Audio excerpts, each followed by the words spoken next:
Hello and welcome to the AnimeRamblinBoiz podcast. I am the artist formerly known as Ricky, aka TropicalRobot. What happened to Ricky? Some think he was lost in the sauce over the holidays.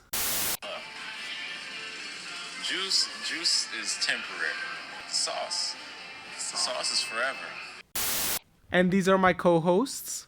I am Silver, caffeine addict, and tragic fan of the New Orleans Saints.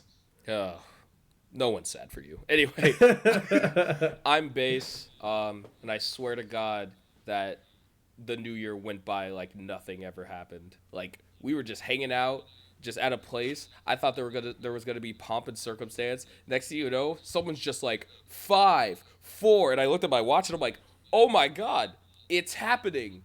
And then it was over. Oh no! And today we have the pleasure of welcoming a brand new Ramblin' Boy to the squad. It is your boy Texas Ranger Shaw out here, and I can't stress this enough. How are y'all doing? All right, so fam, this time around, we decided to change things up a little bit, and instead of, deeply dissecting and analyzing a particular anime, we decided that we wanted to focus on a particular aspect of anime culture. So, general impressions of the stuff that we researched, gentlemen. What did you think? So at first diving into this topic obviously was very general and paring it down. But I think over the couple weeks that we have talked about this has led to some interesting discoveries. I mean, it's always fun to figure out and analyze the history of a medium you enjoy.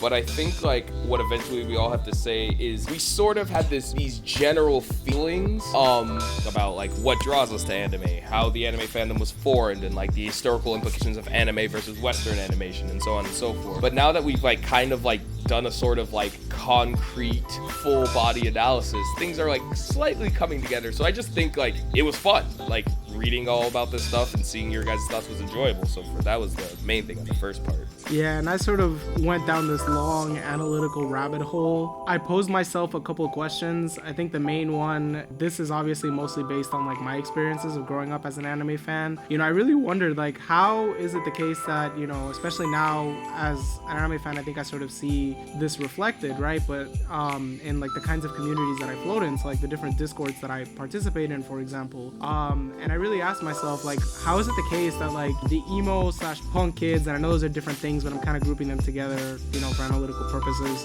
and the hood rats, aka ya boy, united in a single community through anime? Because a lot of the people that I'm in these, discords with, and this is the same case as I was growing up, like we don't really have a ton in common besides like anime, or at least at first glance. And so that's the question that I posed myself, and I kind of ended up going down this rabbit hole where I ended up like learning about Disney and adult satirical animation and American and British punk rock, hip hop, anime production, the history of anime in Japan and the US. And I kind of came to a very particular conclusion, which was, and I think this is relevant for a lot of us, which is that, especially those of us who grew up and still to this day kind of experience a bit of like fear or apprehensiveness around the fact that we're fans of animation, because we feel like animation often gets like pigeonholed or decried as like a children's medium of entertainment, and there's some like a derisive understanding of it as such. What I learned is basically that's like the outcome of the impact of, the Disney model of animation, which is what I ended up calling it. And the sort of like template that it laid out. And the converse of that is like the reason I think, what distinguishes anime, anime's like model of animation is that it's frankly like representative of a wider like variety of experiences and values. And I think the reason that this is sort of like the tentative conclusion that I came to is that the reason why the hood kids and the kind of like subsets of like the rock kids could share this like common interest is the fact that they're these like different like subcultures have these like roots in varying degrees of course, but in these kind of like anti-status quo working class political roots. And the thing about anime is that it's something that it does, in contrast to like the Disney model, which like really centers a particular set of experiences and has a particular like moral viewpoint, anime doesn't really have that. Anime is something, the beauty of anime is that, you know, it can capture, like I said, a whole range of experiences. Some of those experiences, you know, aligning more so with like the experiences that people who are attracted to these you know, different like cultural, you know, music cultural groups had growing up. And also just to add on another adjective to describe everything you just said, also kids who are like very anti-establishment. Yeah. Anti-establishment. Oh, I thought you said adding hentai. My bad. Gentai, Hyantoi. Don't even get me started. That is the next episode. What is that? Definitely do not advocate for that. Absolutely. And definitely do not have it bookmarked on my computer. We'll get into And that later. Anyway. My homework folder, not the homework. Oh man. I'm holding it for a friend, I promise. I only have my math in there. Anyways, so boys, one thing that, I mean, we talked about this a bit during our, you know, like different like meetings and what have you in preparation for this like podcast series. But I think one of the biggest takeaways for me, and it was really satisfying, was learning that in fact animation is seen as like in especially like in countries like the US, you know, for example, it's seen as this like kind of like lowbrow entertainment for like children or people who have like, you know, childlike tendencies or whatever the fuck, childlike tastes. Is Uncultured you know, fucks. Uncultured fucks. We're being totally sarcastic there, but it's the fact that it comes like it's the success of like, you know, Disney, and the fact that you know, Disney kind of paved the way for what animation would be in the West through telling these kinds of stories that were very much grounded in fairy tales, you know, so which were in turn like aimed at kids and aimed at imparting moral lessons, you know, and shaping kids' perceptions. But also these kinds of stories that, in contrast to anime, kind of lack, you know, complex plots and characters. You know, I think a really good example of that is Snow White, which was in fact like, you know, monumental to establishing like the impact that Disney would have on like the animation landscape. You know, Snow White was the first full-length feature animated film in ever, and to this day, you know, it was both like well received by critics, like, you know, it was inducted into like different you know, like the American Film Institute or some stuff like that. You know, it was like the Library of Congress and all that, like sanctified it. And then on the other hand, you know, it is still the 10th highest grossing film of all time when adjusted for inflation, which is kind of crazy. It's insane, honestly, an animated feature being that high, at least in today's day and world, because at least some of the major box office animated features are still mostly, at least in contemporary Western settings, are still mostly Disney, like, yeah, they're like, oh, it's for kids and adults, but it's mostly targeted still for children. And also, if we're talking about Disney's big hit and original animation in the West, one other thing, so I found in my research that we can't forget about is Hanna-Barbera. They started streamlining Western animation. They like Scooby-Doo, not Winnie the Pooh, but Transformers, He-Man, Care Bear.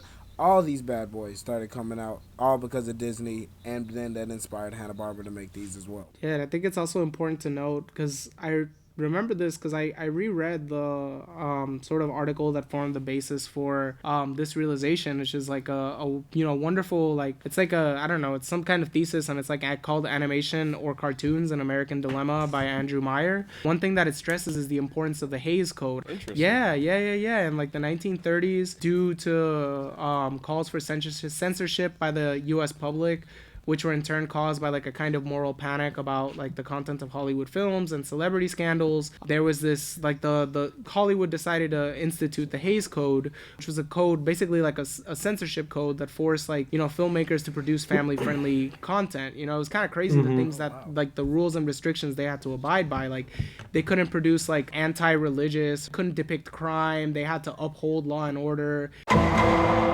They couldn't subvert the government in any way, no blasphemy, you know, no lewdness, no depictions of sinfulness. And by sinfulness, we mean things that obviously aren't sinful, like homosexuality.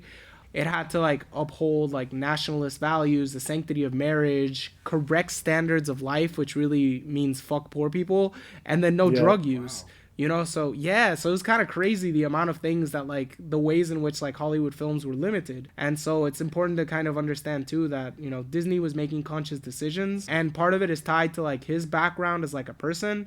Disney is someone who in a lot of ways is like the embodiment of like, you know, the American dream, which is he's someone who came from like a like, you know, kind of like working class family and actually did pick himself by the bootstraps, you know, something that a lot of us know isn't necessarily something that is all too common in the American experience, but he actually did do that. And so his like values were actually centered around that experience. You know, he did very much like, I think Pinocchio is like a great example of this that the thesis points out. But in Pinocchio, he really, you know, strove to like get this message out of like delayed gratification, thriftiness, self-denial, and perseverance, sort of depicted as the experience of like the average American person, which frankly is not the experience of like most people who live in America, especially like people of color, queer people in that time or even today. You know, that makes sense. It's the depictions of a particular group of people being those who are able to successfully pick themselves up by the bootstraps, which tend to be you know, like upper middle class to upper class, like white folks. And so that's kind of like the basis of, you know, what I ended up calling like the Disney model in animation, is sort of like the values centered around like those experiences, which then because of like the financial success of and critical success of Disney ended up setting like the basis, you know, for like what animation could be in like the Western context. And then actually I can add a little bit of a slight context to Walt Disney as a character and how his like viewpoints kind of like bleed. You could just see how it bleeds into the content that was created through Disney. As someone who has taken a Disney class before and has also taken an urban political economy class that talked about Disney and all the like absolutely fucked, like just to start off with an economy perspective to talk about his mindset.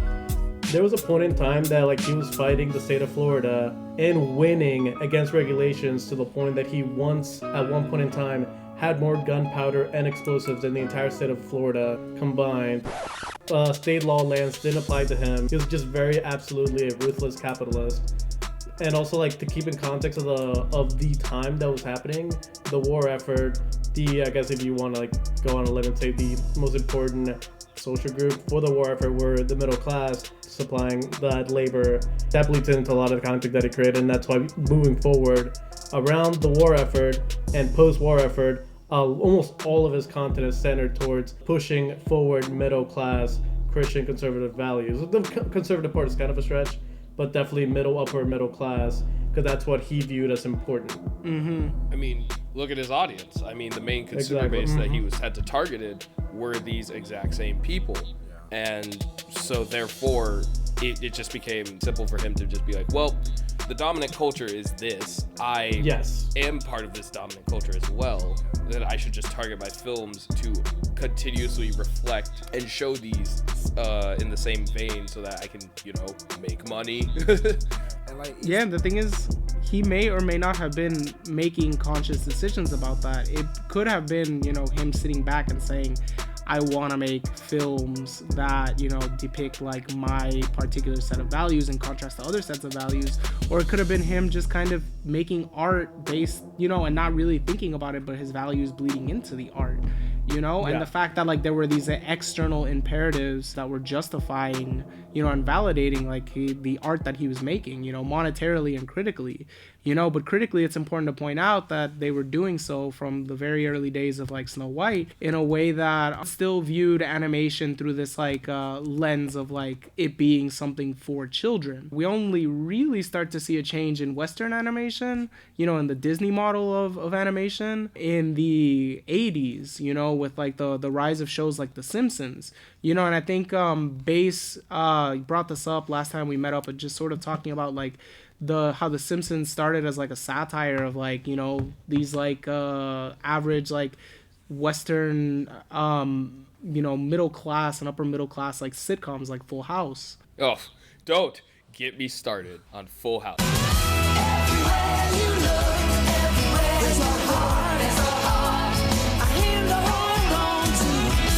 My opinion of Full House is that it is the most unoriginal, most milquetoast, medium, non-offensive, but also nothing's happening show. Like, someone tell me the plot of Full House. Someone tell me, oh, it's this family living in the suburbs. They're just getting along. Name one funny joke from any episode of Full House, and I will call you a liar. The show being created is the joke. Be watching Nickelodeon late at night, and then Nick at Night comes on. I'm like, well, let me see. And then the Full House theme song comes on, and oh, it's Uncle Jesse. Oh, he's a womanizer. Even though on the show, it mostly amounts to him just talking to women slightly more attentively than any of the other characters. I'm like, is this what counts as flirting in America? Got him. Jeez. Yeah, so Full House, not a fan. Let's just put it out there. And honestly, to be fair, in general, most like sitcoms of like that era, so sort of those feel-good family like sitcoms and stuff, I never really gravitated towards them, like personally. Like, sure, I watched Family Matters and The Fresh Prince of Bel-Air, and they were like, kind of funny here and there, but I never was like an avid watcher. Like, I was like, oh, gotta get in my evening sitcom time. Like, oh. Yeah, I don't know if other people can attest to this, but the reason why like I never gravitated to those kind of shows was because it kind of reminded me of I guess like an upbringing that I just didn't have access to. They were like, oh wow, not once did I've ever heard them talk about like having an issue with like getting enough money for food or having your power cut out, things like that. Like it didn't really appeal to my experience because I didn't live that experience. I wasn't middle class. I mean, same. It just wasn't something, where we could see ourselves in, which is precisely the point about these sitcoms, but it's also the point about Disney and anime that I'm going to come back to in a little bit. In comparison to anime, like Disney model animation in comparison to anime model animation. One thing that I did want to pick up on with like the Simpsons really quickly is that even though like the Simpsons and like the shows that were kind of like derivatives of the Simpsons or follow the Simpsons, like Family Guy, American Dad, and more recently like Rick and Morty, these are still shows that like granted like depending on the show sort of give like a different like look. It's like distortions of like the middle class or like dysfunction within like a middle class white family, because it's almost always a white family. And if it's not a white family, if it's like the Cleveland Show, for example, like it's basically a white family just with like stereotypical depictions and things, behavior patterns and likes and dislikes of black people, but still stereotypical and within this like framework of like the white middle class family. Yeah, go ahead. Oh, I was just gonna say the Cleveland Show, because I remember watching it too. It's the black experience filtered through a white suburban lens that, sure, at times they talked about things that I was like, yep, that's relatable. But the amount of times it was just like, black people usually aren't here. You know what I mean? Jokes there were. Yeah. Which just made it like the same sort of general, like, yep, this is a suburban family that lives in the suburbs and deals with all of those issues that suburban families have. Also, it's a Seth MacFarlane cartoon, so half the jokes are just references to other things. I would say the Cleveland Show, honestly, is the Rachel Dolezal of these adult sitcoms. Oh my God. yeah. Don't bring up her name in here. Yeah. This is...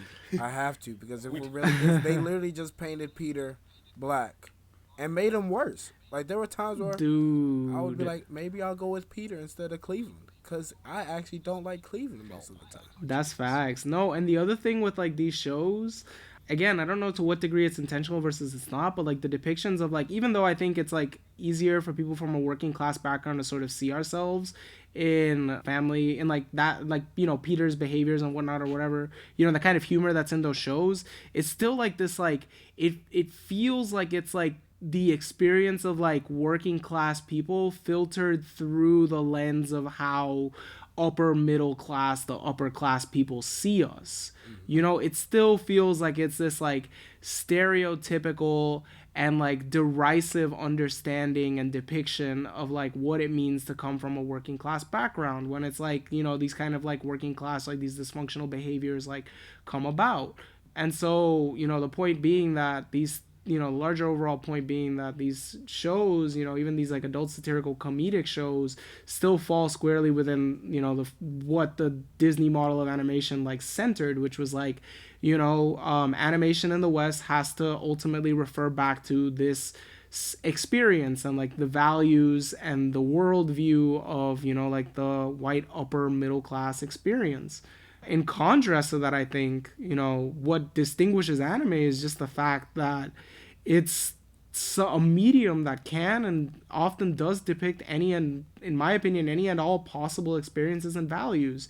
You know what I mean? Like Texas Ranger Shock can speak a little bit more to this, but mechs and real robots, for example, as like a whole like genre within anime that ended up being about like war and geopolitical conflict. Yeah, like jumping off of that. So yeah, my research was heavily on that. And we see that, especially like the first anime that came over to the West was mech anime. And sadly, it wasn't for all the right reasons. It was mainly because of capitalism and they could sell toys off it. So of course the West was trying to get into that market. But looking at it, it started out with two types of versions. As you said, Real Robots was where everybody's favorite Gundam hops in, because that was when you had to have physics based on it. You got into real life, you got into real things like that. But then you have imaginary robots where it's kind of more about like fun things, like, oh, they're kind of magical, it's kind of sciencey, and that's like Astro Boy. But both these came in and talked about real facts. Like Gundam, as I mentioned earlier, we see psychological side of what's it mean to control a weapon, what's it mean to be in the robot and you're trying to fight different things at the same time, because it was a war anime. Oh yeah, Gundam, like I remember. Oh, go ahead. No, keep going. Oh, I was gonna say recently, yeah, I watched like the original Mobile Suit Gundam movies, not the original show, because it's an old show, so there are some times where it's just like, yeah, they were just trying things out. Yeah. But yeah, a lot of things in the Gundam arc are actually beyond just like our idea of like giant robots fighting each other. Oh, it's like a spectacle show.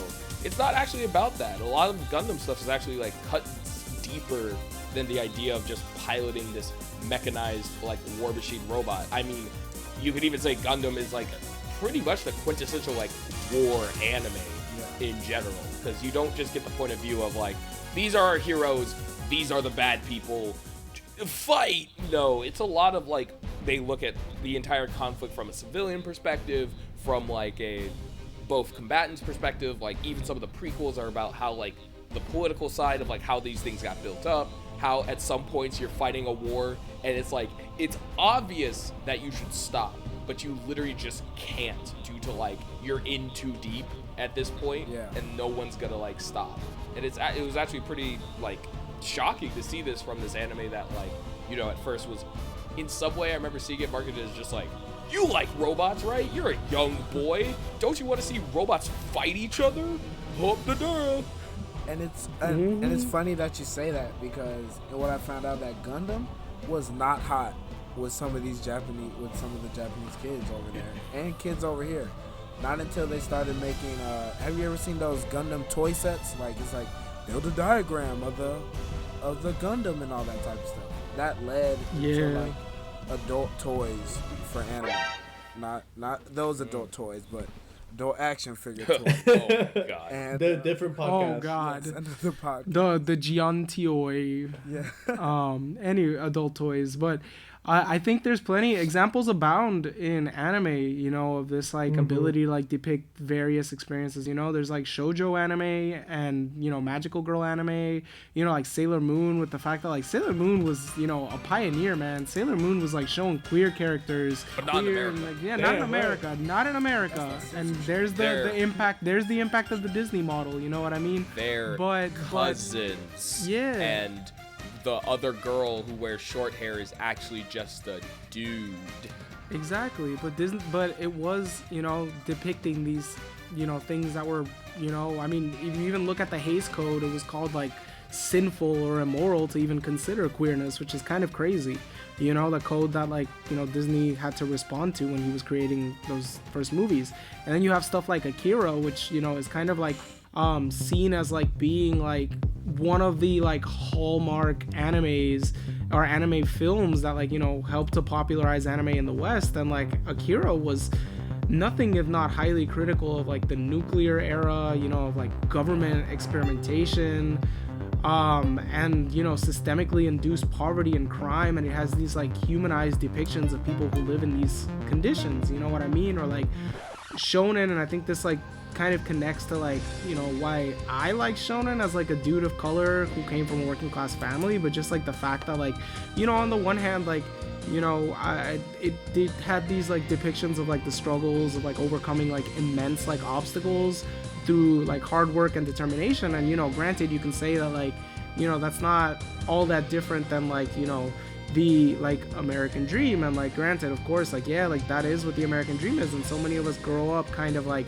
with this, you know, like dream that's like sold to us as like a potential like, you know, like escape out of like poverty or whatever, you know what I mean? And the underside of that is that, you know, the escape out of poverty means like assimilation into like white upper middle class culture. But nonetheless, like when, you know, you're talking to like a kid like me, or like I imagine many of us, you know, like those of us who are here in this podcast, we had some shit that we had to overcome while we were, you know, like growing up. And so seeing like a model of someone actually doing that and like depicting it as a fight, as like a rigorous and intense fight, was something that for me was like profoundly, you know, inspiring in some ways, you know what I mean?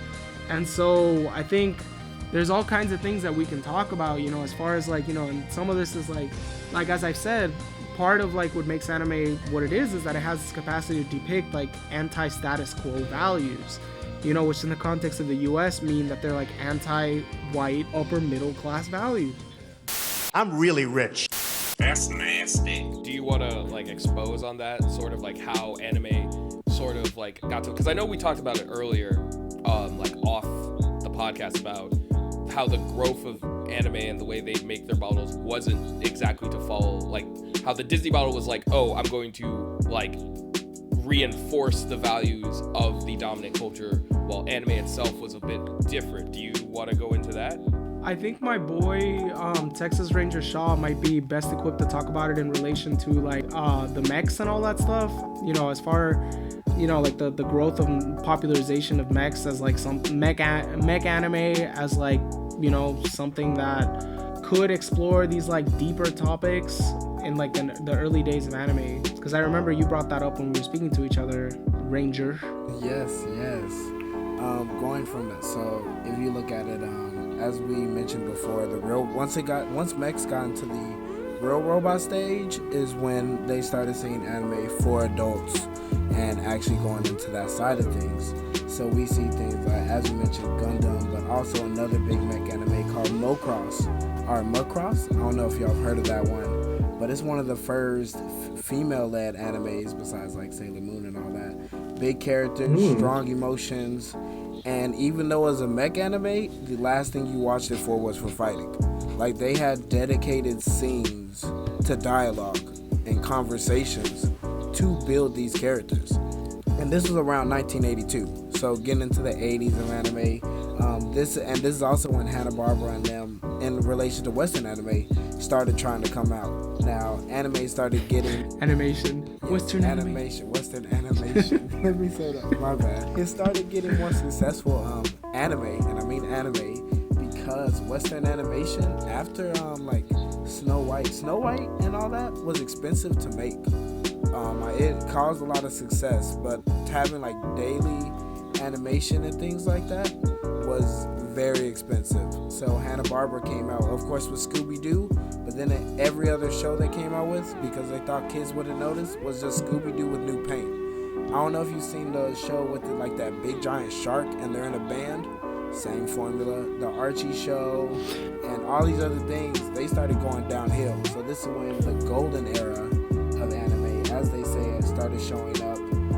This led into Lupin the Third, and right now it'll be kind of chill, but this was the first adult movie with like black humor. It had sexual endos. Like, anime was touching the lines. They said, watch this. And it was also made by Miyazaki and Takahata, who, if y'all know, end up making Studio Ghibli. So that one of their first things was like really edgy, and then it led into something like that. So the relationship, at least with early anime, with these adult themes were very strong. And I think also talking about why we polarized or something like that, it was finally something that wasn't sanitized. Like if I wanted to watch something kiddie in anime, I could see Speed Racer. But then if I wanted to get to more gritty things, there was so much more. Like Ashita no Joe and so many space operas like Outlaw Star and different things like that. And as far as like the chronology of like anime's like history in the West, you know, we sort of pieced this together from watching YouTube videos and reading articles, but it really seems like, you know, there was like kind of like the dark ages of like anime in the West, which kind of was like the era of like VHS tapes and like Graveyard Slot, and that like correlated kind of roughly with like the mech and robot ages, and that's between, you know, roughly like the 1960s to like the early 1990s. And then you sort of, you know, and on like the Japanese side of things, you know, you sort of see like this like explosion and boom and like the popularity of anime in like the 80s and 90s, you know, with like movies like Akira or like you know, like Evangelion and like in you know, like in the 90s in like Japan. And then you sort of start Dragon Ball. Thank you. Dragon Ball is key, it's pivotal. Sailor Moon, Dragon Ball, and Dragon Ball Z, etc. And then what you kind of see reflected in like the Western side of things is kind of, you know, through like the I like to call us, you know, because we're kind of a part of this first generation, you know, the anime babies and the Toonami generation, you know what I mean? And that's kind of like the era between like 1997. Yeah, 4Kids TV too, man. But we don't talk about 4Kids because they were a part of the problem. Their dubs were terrible.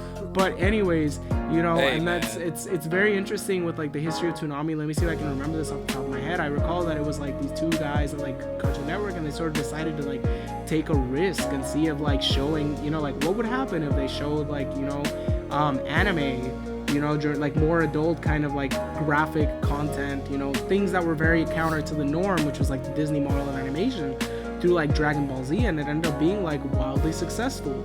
You know, obviously like Toonami went away for a little bit, but it came back in 2012 and still is like ongoing. And so, you know, there's like a whole other Toonami generation, but that Toonami generation was key, man. That's kind of how we became anime fans before we even knew what anime was, you know, which is some like dope shit to think about.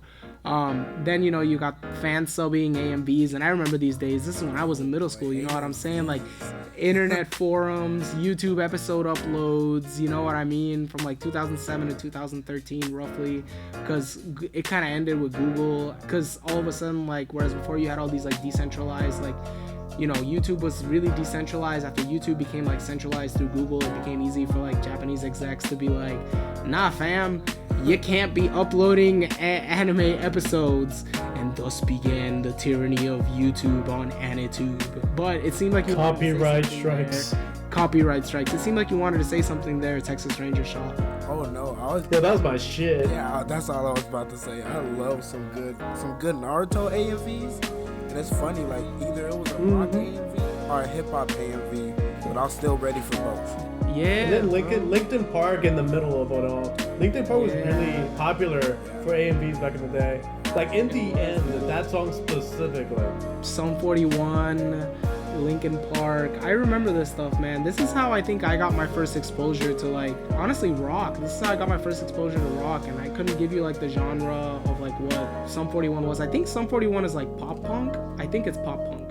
It's somewhere between pop punk and alternative. Yeah, but you started to get, and that's like a site where, you know, as I said, you started to see this kind of like a hub, as Texas Ranger Shaw pointed out. You know, you see like rap and hip hop and like, you know, derivatives of, or like sub like genres within rock or whatever, like coalescing in like anime, which is like really cool, you know what I mean? And, you know, we'll talk about the last one, the last like era, which is kind of the one that we're in right now, more so in our like next episode. But that's like the streaming era and the rise of animedia. You know, that sort of brings us to our like next like big topic, right? Which is this like whole like, how could the, you know, there's this like meme that goes around, and like the first time I saw it, every time I see it I get a little happy. It's like Madara and Hashirama, and like one of them has like the like geeks or nerds kids, like whatever, which I think it's more fair to say like punk, emo, like rock kind of oriented, like, you know, working class, like white kids, and then like hood kids, you know, like hood folk, and then coming together and shaking hands with anime being like the thing in like the middle that brings them together.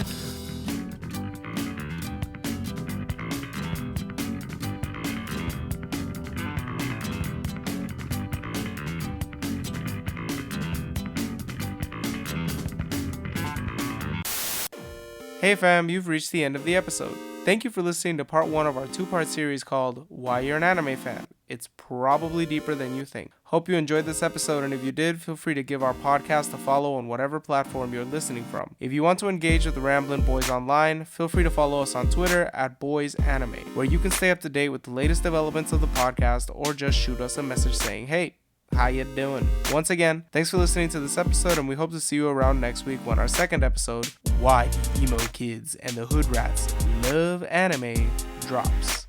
Peace, love, swag. Tropical Robot. Out.